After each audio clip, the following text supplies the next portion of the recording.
Hello friends, welcome to அகத்தியாவின் சமையல். இன்றைக்கி நம்ம வீட்டிலையே மசாலா அரைச்சி சூப்பரான நாட்டுக்கோழி குழம்பு செய்ய போகிறோம். வாங்க வீடியோக்குள்ளே போகலாம்.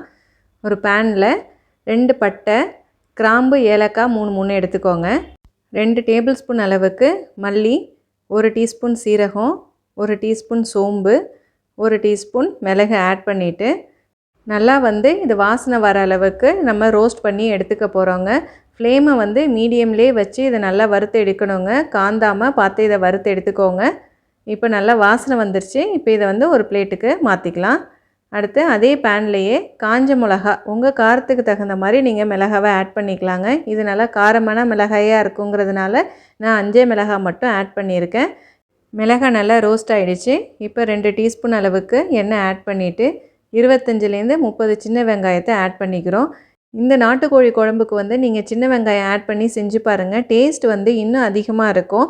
இப்போ நான் 2 மீடியம் சைஸ் தக்காளியை ஆட் பண்ணிக்கிறேன். இப்போ இந்த வெங்காயம் தக்காளி நல்லா வதங்கணுங்க. வெங்காயத்தோட கலர் மாறணும். அதே மாதிரி தக்காளி நல்லா மேஷ் ஆகிற அளவுக்கு ஃப்ளேமை மீடியம்லேயே வச்சு நல்லா இதை வதக்கி விடுங்க. பாருங்கள், நல்லா வெங்காயம் தக்காளி நல்லா குழஞ்சி வெந்திருக்கு.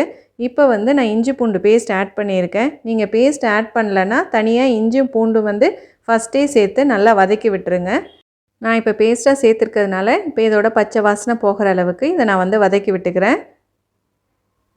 பாருங்கள், எல்லாம் நல்லா ஒன்று சேர்ந்து வதங்கி வந்துருச்சு. இந்த மாதிரி ஸ்டேஜில் நம்ம துருவி வச்சுருக்க தேங்காவை ஆட் பண்ணிக்க போகிறோம். அரை மூடி தேங்காய், நல்லா மீடியம் சைஸ் தேங்காயில் அரை மூடி எடுத்துக்கோங்க. ஃப்ளேமை கொஞ்சம் அதிகமாக வச்சுட்டு நல்லா இந்த தேங்காவை ஒரு நிமிஷத்துக்கு நல்லா இந்த வெங்காயம் தக்காளியோடு சேர்ந்து வர மாதிரி பெரட்டி விட்டுருங்க. ரொம்ப வதக்கணும்னு அவசியம் இல்லை. இதை லைட்டாக வதங்கினா போதும். இப்போ இதை ஆற வச்சு கொஞ்சமாக தண்ணி சேர்த்து பேஸ்ட்டாக அரைச்சி எடுத்துக்கோங்க. அதே மாதிரியே நம்ம வறுத்த மசாலாவை தண்ணி ஊற்றாமல் பவுடர் பண்ணி எடுத்துக்கோங்க. இப்போ குக்கரில் 4 டேபிள் ஸ்பூன் அளவுக்கு நான் நல்லெண்ணெய் ஆட் பண்ணிவிட்டு 2 பிரிஞ்சி இலை, கொஞ்சமாக கருவேப்பிலை தாளிச்சிட்டு க்ளீன் பண்ணி வச்சுருக்க சிக்கனை இதில் சேர்த்துக்கிறேங்க. ஃபஸ்ட்டு எண்ணெயிலேயே இந்த சிக்கனை நல்லா வதக்கி விட்டுறணும். சிக்கனோட கலர் நல்லா மாறுற அளவுக்கு இதை வதக்கணுங்க. நான் 3/4 கிலோ அளவுக்கு நாட்டுக்கோழி எடுத்திருக்கேன். சிக்கனோட கலர் உங்களுக்கு பிங்க்லேருந்து அப்படியே நல்லா ஒயிட்டாக மாறுங்க. அந்தளவுக்கு மீடியம் ஃப்ளேம்லேயே வச்சுட்டு நல்லா இதை ஒரு 2 நிமிஷத்துக்கு வதக்கி விடுங்க. பாருங்கள், சிக்கனோட கலர் நல்லா மாறிடுச்சு.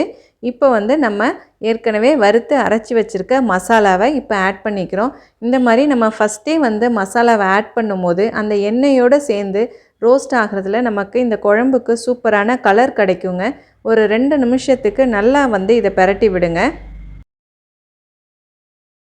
சிக்கனையும் அந்த மசாலாவையும் நல்லா வதக்கியாச்சு. இப்போ நம்ம அரைச்சி வச்சுருக்க வெங்காயம் பேஸ்ட், ஏற்கனவே நம்ம வதக்கி அரைச்சி வச்சுருக்க பேஸ்ட்டை இப்போ ஆட் பண்ணிக்க போகிறோம்.